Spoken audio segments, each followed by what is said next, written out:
شب و روزتان خوش. احمد رفعت هستم. به ساعت صفر برنامه ای از شبکه جهانی کلمه خوش آمدید.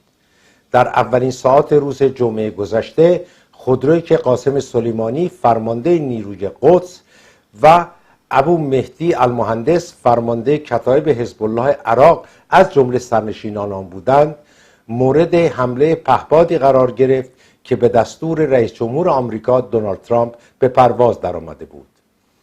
تمام سرنشینان این خودرو و دو خودروی دیگر در این حمله پهپادی کشته شدند. با کشته شدن قاسم سلیمانی، جمهوری اسلامی طراح و مجری سیاست‌های منطقه خودش رو از دست می‌دهد. قاسم سلیمانی تنها یک فرمانده نظامی نبود، بلکه یکی از نزدیکترین افراد به شخص علی خامنه‌ای رهبر جمهوری اسلامی بود. مرگ قاسم سلیمانی تنها ضربه بزرگی برای جمهوری اسلامی نیست. بسیاری از گروه‌های شبه نظامی در عراق، لبنان، سوریه، یمن و گروه‌های تروریستی در دیگر کشورهای منطقه نیز با کشته شدن قاسم سلیمانی دگرگون خواهند شد. بعید به نظر می‌رسد که اسماعیل قاآنی جانشین قاسم سلیمانی بتواند از این بحران جلوگیری کند. ما برای بررسی عواقب کشته شدن قاسم سلیمانی و همچنین واکنش‌های احتمالی جمهوری اسلامی به سراغ دو کارشناس می‌رویم. مهران براتی در برلین که جانشین دبیرکل شورای مدیریت گذار و مسئول روابط خارجی این نهاد سیاسی است و عبدالله مهتدی در لندن دبیرکل حزب کمله کردستان ایران. به هر دوی شما برای حضور در ساعت صفر خوش آمد میگم. با پرسشی از آقای براتی آغاز میکنم. واکنش‌های فوری و عواقب فوری کشته شدن قاسم سلیمانی چه میتواند باشد؟ عواقب فوری رو که نمیتونم حدس بزنم، ولی میتونم حدس بزنم که کشور ما با یک مسئله جدیدی روبرو خواهد شد. یه سیر قهقرایی درگیری به وجود خواهد آمد که ممکنه زیاد هم طول بکشه، ولی این در ادامه همون ندانمکاری های نظام های سیاسی در ایران از 800 سال پیش تا کنون بوده که حکومت ها میان توان و امکاناتشون، میان قدرت و خواستشون هیچ نوع توازن و تعادلی نبوده و جمهوری اسلامی هم با این زیاده خواهی که انجام داده عکس العمل‌هایی رو به وجود آورده که پیامدهاش گریبانگیر نه فقط خودش بلکه ملت ما هم خواهد شد. به احتمال میتونه این مسئله کار رو، روال فروپاشی نظام رو تشدید کنه، به احتمال قوی حتی فروپاشی از درون خود نظام جمهوری اسلامی آغاز بشه و این خیلی دیرهنگام نخواهد بود. آقای مهتدی، نظر شما رو در این رابطه میخواستم بدونم. ممکنه شاهد واکنش فوری نباشیم. تصور میکنم که سردمداران جمهوری اسلامی سعی میکنن با دقت و با حساب و کتاب برخورد بکنن. یک رشته طولانی از اشتباه محاسبه رو داشتند اونا و یکی یکی در هر مورد آمریکا رو و توانش رو و جرأت تصمیم گیریش رو تست کردن و فکر میکردن هیچ وقت جواب نخواهد داد. مرحله به مرحله جلو میرفتن. اول کشتی ها رو سوراخ کردن، کشتی ها رو مینگذاری کردن در آبهای خلیج فارس، بعد به راهزنی دریایی پرداختن، لوله نفت عربستان رو زدن، بعد خود آرامکو رو مستقیم زدن، پهپاد آمریکایی رو انداختن. دیدن اینا کافی نیست و آمریکا هنوز اون جوابی رو که انتظار داشتن یا جهان انتظار داشت نداده، شروع کردن به این که مستقیما به موشکباران پایگاهایی که آمریکا تو عراق داره پرداختن و بعدش هم به سفارت، در واقع عوامل ایرانی به سفارت آمریکا در بغداد حمله کردن. فکر میکنم دیگه آمریکا اینجا جایی بود که براش خط کاملا خط قرمز بود، هم کشته شدن پرسنل آمریکایی و هم حمله به سفارتش و واکنش نشون داد. بنابراین نمیخوان دوباره دوچار اشتباه محاسبه بشن، به نظر من حدس میزنم شوکه شده باشن. بنابراین ممکنه واکنش خیلی فوری نباشه. من فکر میکنم در تمام طول مدت جمهوری اسلامی و رهبری آقای خامنه ای شاید این دشوارترین موقعیتی باشه که در مقابلش قرار گرفته، برای اینکه اگر واکنش نشون بده عواقب بسیار سنگینتری خواهد داشت. اگر واکنش مستقیم با آمریکایی‌ها نشون نده، مشروعیت که نداشت ولی اقتدار جمهوری اسلامی در منطقه هم به شدت آسیب خواهد خورد. گزینه‌های زیادی نداره ولی شاید یکی از راه‌هاش این باشه از طریق نیابتی‌هاش، نه خودش مستقیم، و به هدف‌هایی که اصطلاحاً هدف‌های نرم نامیده میشه، یعنی کمتر امکان عواقب سخت و کیفرهای سخت براش داره، متوسل بشه به زدن اونها. آقای براتی، بسیاری از کشورهای اروپایی در این ساعات نگران بیدار شدن سلولهای خفته تروریستی افراطگرا وابسته یا تحت حمایت جمهوری اسلامی هستند. آیا به نظر شما این نگرانی واقعی است؟ بله، این نگرانی بسیار بجایی است. این احتمالش خیلی زیاد هم هست.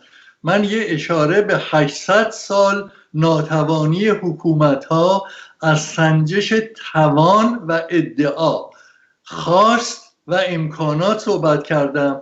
ببینید، حمله مغول به ایران 1219 میلادی بوده و خوارزمشاه اون زمان هم بدون سنجش امکاناتیش حد نمیزد که حالا چنگیزخان مغول که مرزهاشو تا مرز کشور ایران رسونده، وسعت امپراتوریش رو، این تحمل میکنه که چند تا بازرگانشو سر ببرن و املاکشون رو بگیرند و بردارن. و خب این دلیل بهانه حمله مغول شد به ایران با اون عواقب سنگینه. 600 سال بعد آقاخان قاجار در گرجستان حرکاتی رو شروع میکنه که در ادامه این حرکات و تحریکات در زمان فتحعلی شاه جنگ اول با روسیه، گلستان و بعد ترکمنچای که واقعا خفتبارترین جنگی بوده که به ایران تحمیل شده، این ادامه پیدا کرده. حساب بکنید تا گروگانگیری 444 روزه دیپلمات‌های آمریکایی در ایران، بردن مسئله ایران به شورای امنیت، بردنش زیر مجموعه فصل 7 منشور ملل متحد، جنگ 8 ساله، ادامه این جنگ، بعد اون جام زهر خوردنش ادامه پیدا میکنه. در دوران احمدی نژاد ادعاهای مدیریت جهانی کردن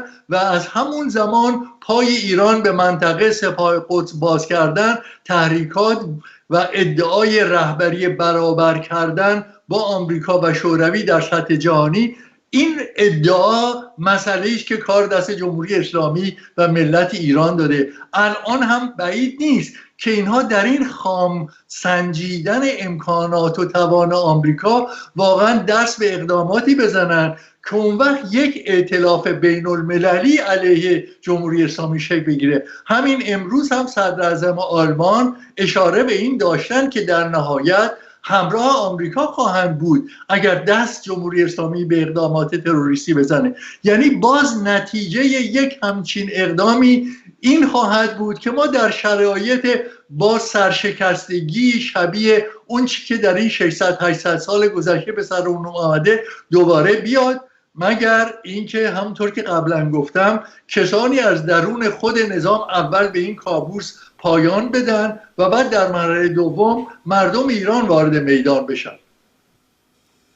آقای مهتدی، برخی بر این نظرند که قاسم سلیمانی رو قربانی کردند، یعنی اطلاعات در رابطه با سفر ایشون، سفر محرمانه شون به بغداد از سوی منابعی در ایران و یا در عراق در اختیار آمریکا قرار گرفته بود. اینها معتقدند که قاسم سلیمانی مانع اصلی برای هر گونه مذاکره با آمریکا و ادامه مذاکرات با اروپا بوده. نظر شما در این رابطه چیست؟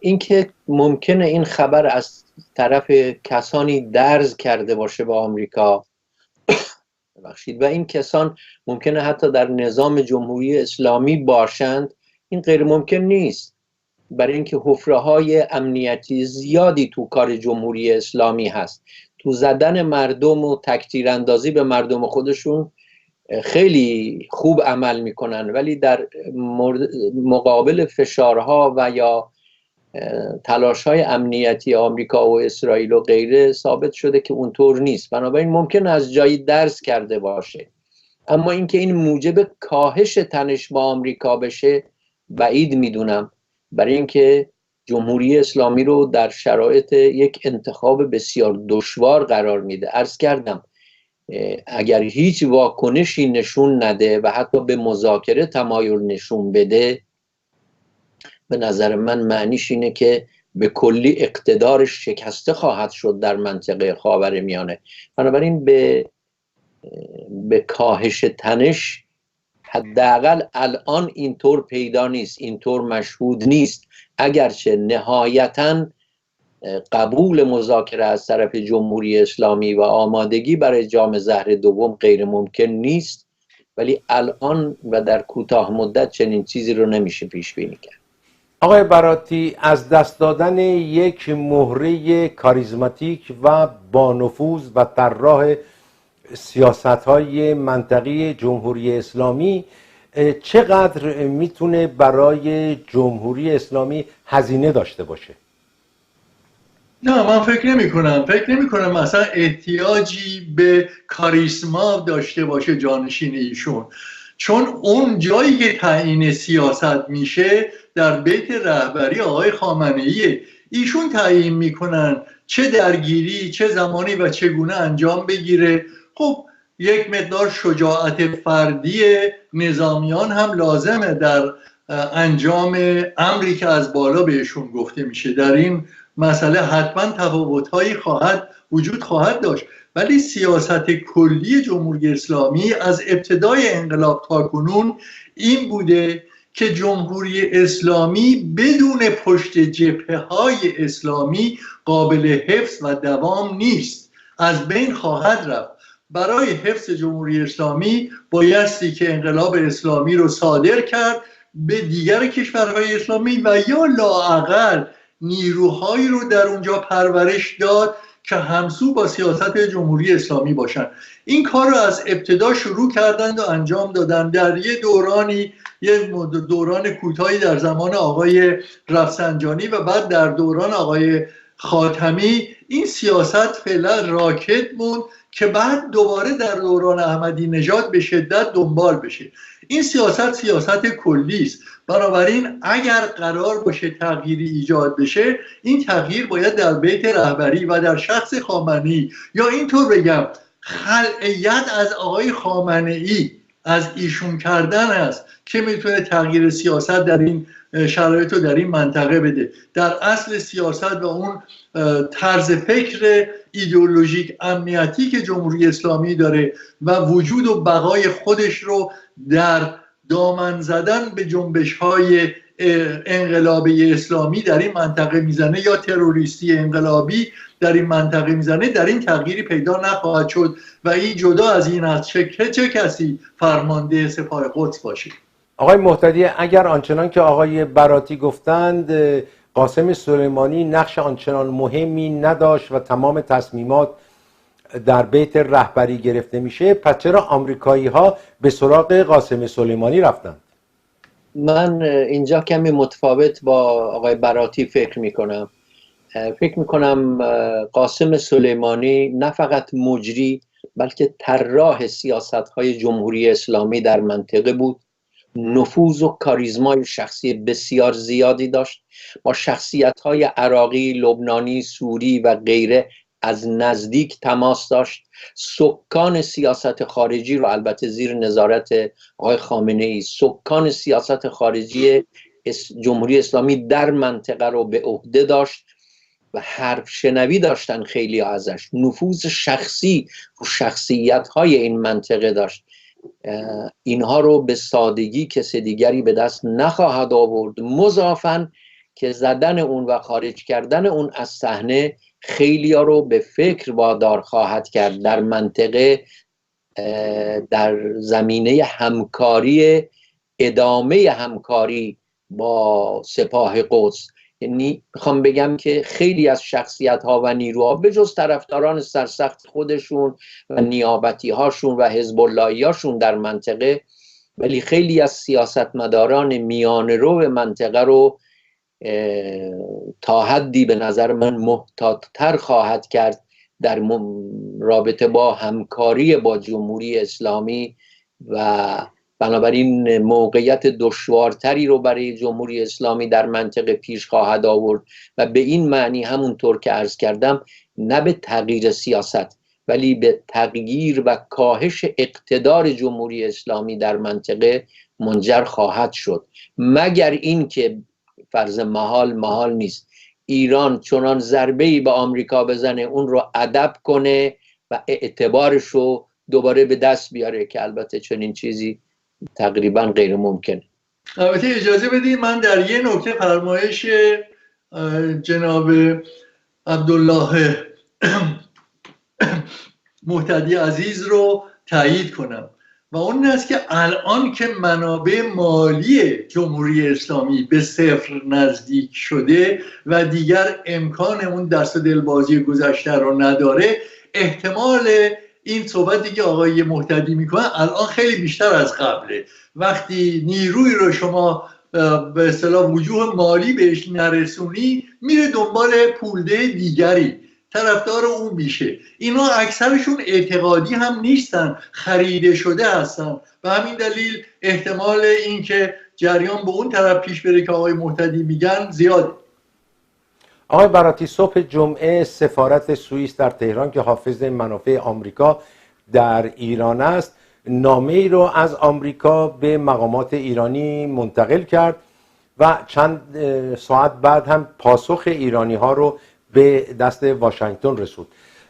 از محتوای این نامه ها خبری در دست نیست. آقای ظریف گفت نامه دریافت کردیم که بسیار گستاخانه بود و پاسخی قاطعانه به اون دادیم. به نظر شما در این نامه ها و رد و بدل پیام ها چه چیزی گفته شد و چه چیزی شنیده شد؟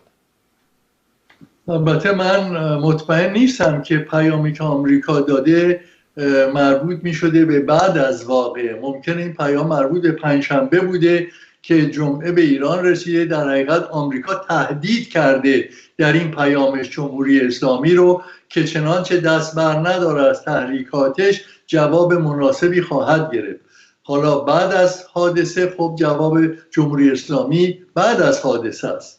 اما این مسئله جدا از این که میان آمریکا و ایران چه میگذره، عواقب دیگری داره در این رویکرد ایران به سوی روسیه و چین.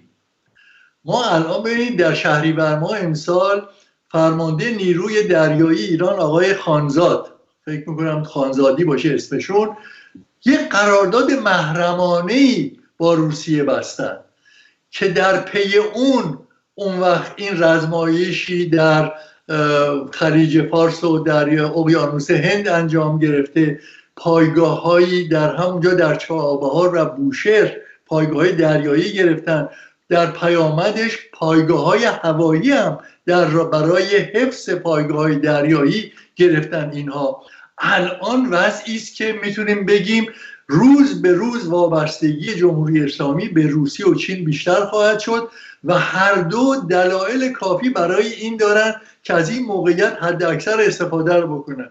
چین که خود به خود اون به اصطلاح معامله سیاه نفتی که با ایران میکنه، بازار سیاه خاکستری است که در واقع به قیمت صفر، به قیمت خیلی نازل از ایران نفتش رو میگیره. روسیه هم خب همین وضع مشابه رو داره در رابطه با ایران.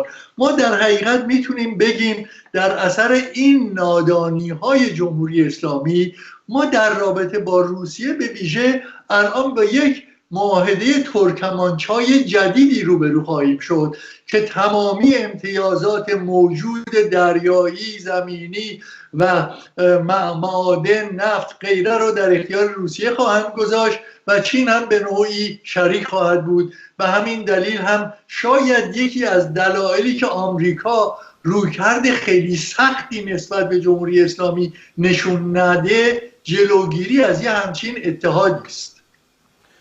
آقای مهتدی، شما بخشی از سال رو در اقلیم کردستان عراق میگذرونید. قاسم سلیمانی با مقامات اقلیم کردستان عراق داره روابط بسیار خوب و نزدیکی بود. آیا جانشین ایشون آقای اسماعیل قانی که در سرکوب کردهای ایران نقش برجسته‌ای داشته میتونه همین روابط رو با مقامات اقلیم کردستان عراق داشته باشه؟ مطمئنا چنین تلاشی خواهد کرد و تلاش جمهوری اسلامی این خواهد بود که به سرعت، همونطور که از لحاظ پست سازمانیش جاشو پر کردن، سعی میکنن از لحاظ سیاسی و اقتدار و اتوریته هم اینجا رو دوباره پیدا بکنن، اشغال بکنن، چه در اقلیم کردستان عراق چه در کل عراق و منطقه. ولی به نظر من به این سادگی نخواهد بود. منظورم این نیست که بلافاصله جمهوری اسلامی یک ریزش رو باش مواجه خواهد شد یا دیگه همه بهش پشت میکنن، همه بهش بی‌اعتنایی میکنن. نه، ایران هنوز دارای اقتداره، هنوز دارای توانه، ولی به نظر من ضربه سختی خورده و بستگی به آینده این تنش‌ها داره و هر نسبتی که این تنش‌ها اضافه بشه و تو اضافه شدن تنش‌ها احتمال برد جمهوری اسلامی بسیار ضعیفه، در نتیجه به تدریج ما شاهد به محاق رفتن نفوذ جمهوری اسلامی و سپاه قدس در منطقه خواهیم بود. آقای براتی، معترضین عراقی واهمه دارند در این ساعات که کشته شدن قاسم سلیمانی و برخی از رهبران هشت‌الشعبی باعث بشه که سرکوب در این کشور علیه معترضینی که خواست اصلیشون خروج ایران از عراق تشدید بشه. آیا جمهوری اسلامی دست به سرکوب خونین مردم عراق خواهد زد؟ همچه امکانی فکر نمی کنم جمهوری اسلامی پیدا بکنه، چون الان ما میخونیم و میشنویم که مقتدا صدر هم نیروهای نظامیشو مجددا مسلح کرده. این مسلح کردن برای درگیری با مردم، با معترضین نیست، بلکه اونا فکر میکنن الان نیروهای منتصب به هشت‌الشعبی و همراهانشون ممکنه الان در این شرایط جدید سعی در این بکنن که اقتدار خودشون رو در عراق گسترش بدن و جایی برای جریان مقتدا صدر دیگر باقی نمونه. در یه همچین رقابت و درگیری احتمالاً حتی فضای بیشتری برای معترضین فکر میکنم در عراق پیدا بشه و به لبنان هم سرایت بکنه. آقای مهتدی، افزایش تنش بین تهران و واشنگتن و کشته شدن قاسم سلیمانی چه تأثیری میتونه هم بر مبارزات مردم ایران علیه نظام کنونی بگذاره و هم بر سرکوب این مبارزات؟ شاید در کوتاه مدت نه، ولی فکر میکنم به نشانه ضعف جمهوری اسلامی در مقابله با آمریکا تعبیر خواهد شد. میگم مگر اینکه ایران وارد چالش جدیدی بشه، به فاز جدیدی ببره تنش‌ها رو و از اون فاز جدید هم پیروز بیاد بیرون، که من خیلی خیلی ضعیف میدونم احتمالشون. وگرنه در غیر این صورت به نظر من حتی در بین طرفداران خود جمهوری اسلامی و طرفداران حاکمیت هم حمله بر ضعف میشه و خیلی ها رو تو خود حاکمیت هم وادار میکنه فکر کنن که آیا این اندازه بالا بردن فتیله تنش با آمریکا صلاح خودشونه برای نظام خودشون. توی خود مردم معترض هم ممکنه در کوتاه مدت چیزی نگن، ولی به ضعف حاکمیت تعبیر میشه و بنابراین بالمعال معنیش اینه که در خیزش بعدی، در جنبش بعدی میتونه حتی مشوق باشه برای اینکه هر اندازه توده های مردم ببینن که حاکمیت تضعیف شده، حالا به هر دلیل در مقابل هر کسی دیگری، و به قول معروف اگر بخوام بگیم به حساب کوچه و بازار کنف شده، و همون اندازه به نظر من مردم جریتر خواهند شد و با شهامتتر خواهند بود در مقابل حاکمیت.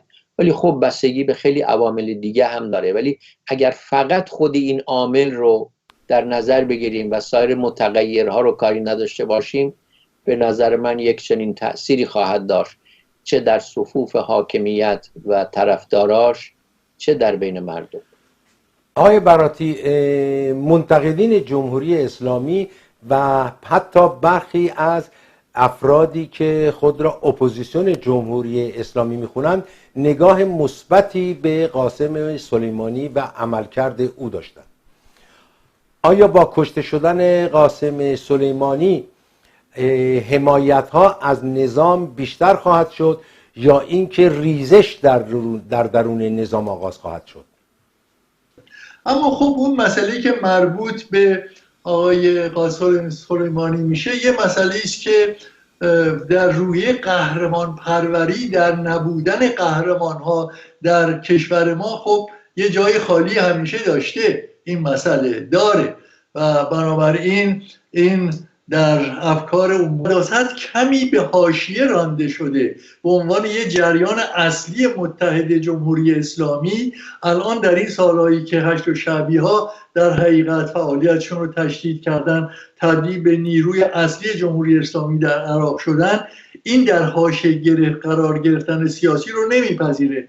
اونها هم ببینید یه مسئله هست، یه نیروهایی هستن که از درون ملت عراق بیرون آمدن. خب مقتدا صدر هم جریانش یه همچین جریانی است، یه جریان تندرو مذهبی از دل جریان به اصطلاح مردم عراق بیرون آمده. هشت و شعبی ها بیشترشون وارداتی هستن در اونجا، این به اصطلاح ریشه رو ندارن و همین دلیل به احتمال قوی شاید فکر مقتدا صدر هم در این جهت باشه که کم کم به عنوان یه حزب سیاسی قدرت گیر بشه در عراق و بتونه از طریق انتخابات قدرت رو در دست بگیره. اینا پیش بینی هایی است، ولی من فکر میکنم مقتدا صدر حتما به وضع جدید فکر میکنه و این نخواهد بود که الان در فکر رو در روی با آمریکا خواهد بود. آقای مهتدی، افزایش تنش بین تهران و واشنگتن و کشته شدن قاسم سلیمانی چه تأثیری میتونه هم بر مبارزات مردم ایران علیه نظام کنونی بگذاره و هم بر سرکوب این مبارزات؟ شاید در کوتاه مدت نه، ولی فکر میکنم به نشانه ضعف جمهوری اسلامی در مقابله با آمریکا تعبیر خواهد شد. میگم مگر اینکه ایران وارد چالش جدیدی بشه، به فاز جدیدی ببره تنش‌ها رو و از اون فاز جدید هم پیروز بیاد بیرون که من خیلی خیلی ضعیف میدونم احتمالشو. وگرنه در غیر این صورت به نظر من حتی در بین طرفداران خود جمهوری اسلامی و طرفداران حاکمیت هم حمله بر ضعف میشه و خیلی ها رو تو خود حاکمیت هم وادار میکنه فکر کنن که آیا این اندازه بالا بردن فتیله تنش با آمریکا صلاح خودشونه برای نظام خودشون. توی خود مردم معترض هم ممکنه در کوتاه مدت چیزی نگن، ولی به ضعف حاکمیت تعبیر میشه و بنابراین بالمعال معنیش اینه که در خیزش بعدی، در جنبش بعدی میتونه حتی مشوق باشه برای اینکه هر اندازه توده های مردم ببینن که حاکمیت تضعیف شده، حالا به هر دلیل در مقابل هر کسی دیگری، و به قول معروف اگر بخوام بگیم به حساب کوچه و بازار کنف شده، و همون اندازه به نظر من مردم جریتر خواهند شد و با شهامتتر خواهند بود در مقابل حاکمیت. ولی خب بستگی به خیلی عوامل دیگه هم داره، ولی اگر فقط خود این عامل رو در نظر بگیریم و سایر متغیرها رو کاری نداشته باشیم، به نظر من یک چنین تأثیری خواهد داشت، چه در صفوف حاکمیت و طرفداراش، چه در بین مردم. آقای براتی، منتقدین جمهوری اسلامی و حتی برخی از افرادی که خود را اپوزیسیون جمهوری اسلامی میخونند نگاه مثبتی به قاسم سلیمانی و عملکرد او داشتند. آیا با کشته شدن قاسم سلیمانی حمایت ها از نظام بیشتر خواهد شد یا اینکه ریزش در درون نظام آغاز خواهد شد؟ اما خب اون مسئله که مربوط به آقای قاسم سلیمانی میشه یه مسئله است که در روی قهرمان پروری، در نبودن قهرمان ها در کشور ما خب یه جای خالی همیشه داشته، این مسئله داره و بنابراین این در افکار عمومی به خصوص اقشار کم سوادتر و معتقدتر به دین و غیره ممکنه که ایشون حتما یه جای ویژه‌ای هم پیدا کرده بوده، ولی اینا از روی نادانی و عدم اطلاع بوده. الان در روند کار که خب عواقب این گریبانگیر نه فقط معترضین نخواهد شد، گریبانگیر طرفداران نظام و رژیم هم خواهد شد. معنی این حرکت چه خواهد بود؟